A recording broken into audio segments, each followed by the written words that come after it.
Era un sábado cualquiera de septiembre, y como cada fin de semana en los últimos meses, me sentía atrapada en la soledad. Mi situación sentimental era un desastre, y tras darle vueltas y vueltas, decidí hacer algo que había jurado nunca hacer: descargar Tinder. ¿Que no me vea nadie del trabajo?, pensé mientras navegaba por el catálogo de hombres disponibles en un radio de 6 kilómetros. Mis dedos deslizaban la pantalla de un lado a otro, sin mucho entusiasmo, hasta que apareció el perfil de Diego. Alto, con una sonrisa cálida y unos ojos que parecían esconder un secreto. No pude resistirme y deslicé a la derecha. Al instante, ¡match! Nos saludamos y nos dirigimos a nuestra mesa. Él pidió un jugo y yo una ensalada con vino. Me sorprendió que no bebiera alcohol, y no pude evitar pensar que tal vez era exalcohólico. Mientras hablábamos, Diego parecía encantador y bromista. Me preguntó si iba sola, a lo que respondí que sí. Hizo un gesto de sorpresa, pero no le tomé importancia porque tenía un aire de broma sus palabras. También me contó sobre sus citas desastrosas en Tinder, y cuando le confesé que él era mi primera cita, se emocionó tanto que aplaudió y celebró como si hubiese ganado algo. Aunque ese gesto me pareció un poco exagerado, decidí no darle mucha importancia de nuevo. Diego era atractivo, incluso con su extraña elección de vestimenta. A medida que la conversación avanzaba, propuso jugar a un juego de preguntas, del tipo: ¿qué te llevarías a una isla desierta? No soy muy buena en ese tipo de juegos, así que respondí con clichés mientras deseaba que la cita terminara pronto. Finalmente, llegó el momento de pagar la cuenta. Siempre me ha incomodado que el chico pague por mí, así que de manera un poco brusca le dije que prefería dividir la cuenta. Él aceptó, aunque noté una chispa de sorpresa en sus ojos. Cuando me ofreció acompañarme a casa, accedí sin pensarlo mucho. Al llegar a mi puerta, me sentí un poco más cómoda y lo invité a subir. Nos sentamos en el sofá, revisamos unos fanzines, y la conversación fluyó hasta que, inevitablemente, terminamos en mi cama. Sin embargo, lo que esperaba fuera una experiencia apasionada, resultó ser bastante mediocre. Aún así, me sentía contenta porque habíamos hecho planes para volver a vernos.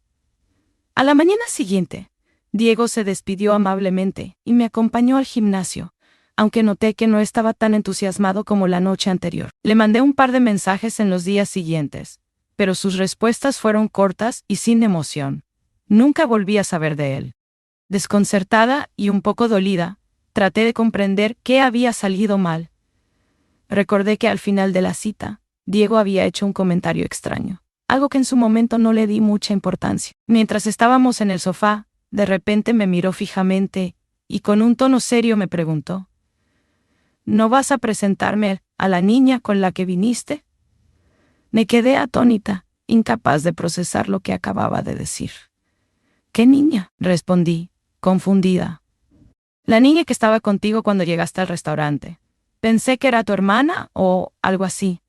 Sentí un escalofrío recorrer mi espalda. No recordaba haber visto a ninguna niña, y mucho menos haber llegado con alguien al restaurante. Creí que era una broma extraña, así que reí nerviosamente y cambié de tema. Pero ahora, días después, esa frase resonaba en mi cabeza. Decidí investigar un poco, y para mi sorpresa, descubrí algo inquietante. Los chicos con los que me había visto en los últimos meses fuera de Tinder parecían evitarme después de la primera cita. Recordé que en una ocasión, uno de ellos había mencionado de manera casual que parecía siempre estar acompañada.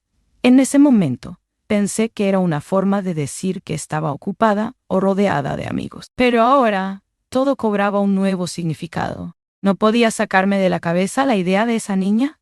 ¿Quién era? ¿Por qué Diego la había visto y yo no? ¿Por qué otros chicos parecían haber notado algo similar? Mi mente comenzó a llenarse de preguntas, y con ellas, un miedo creciente. Cada vez que me miraba en el espejo, me preguntaba si había algo en mí que no podía ver. ¿Estaba siendo acosada por algún tipo de presencia que solo los demás podían percibir? Decidí acudir a uno de los chicos con los que había salido anteriormente.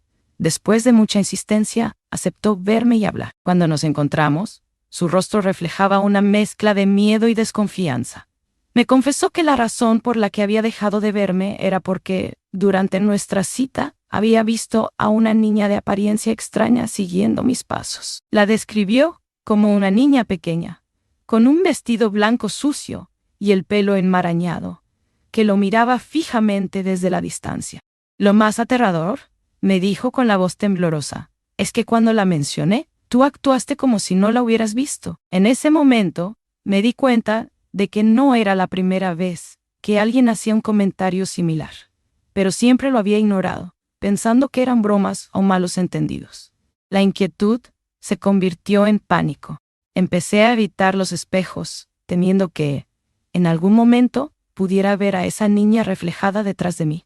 Sentía su presencia en cada rincón de mi casa, en cada sombra que parpadeaba en la periferia de mi visión. No podía dormir, atormentada por la idea de que algo o alguien me estaba acechando. Un día, después de semanas de insomnio y miedo, decidí hacer algo al respecto. Contacté a una amiga que tenía un profundo interés en lo paranormal. Cuando le conté mi situación, no pareció sorprendida.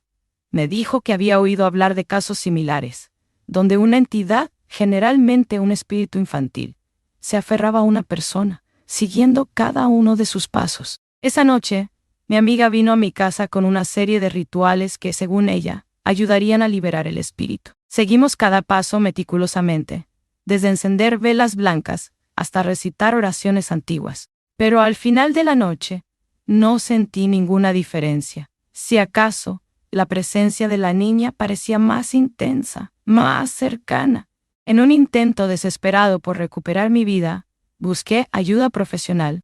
Un médium, después de escuchar mi historia, me dijo que la niña era una entidad perdida, atrapada entre dos mundos, y que por alguna razón se había vinculado a mí. La única manera de liberarla era comprender qué quería y ayudarla a encontrar la paz. Pasaron semanas, y aunque seguía investigando, no encontraba respuestas claras. Lo único que sabía era que cada vez que salía con alguien, la niña aparecía, y los chicos huían, aterrorizados. Mi vida social se convirtió en un desastre, y el miedo constante comenzó a consumir cada aspecto de mi existencia. Finalmente, una noche, mientras dormía, sentí un peso en el pecho. Me desperté de golpe y, en la oscuridad de mi habitación, vi una figura pequeña a los pies de mi cama. Era la niña. Su rostro estaba cubierto por su cabello enmarañado, pero podía sentir sus ojos fijos en mí. Incapaz de moverme, la escuché susurrar: ¿Por qué no me ves? Las palabras resonaron en mi mente, como un eco interminable. ¿Por qué no la veía? ¿Qué significaba todo esto? Pero antes de poder procesarlo, la figura se desvaneció, dejándome sola en la oscuridad. A la mañana siguiente, me desperté con la sensación de que algo había cambiado.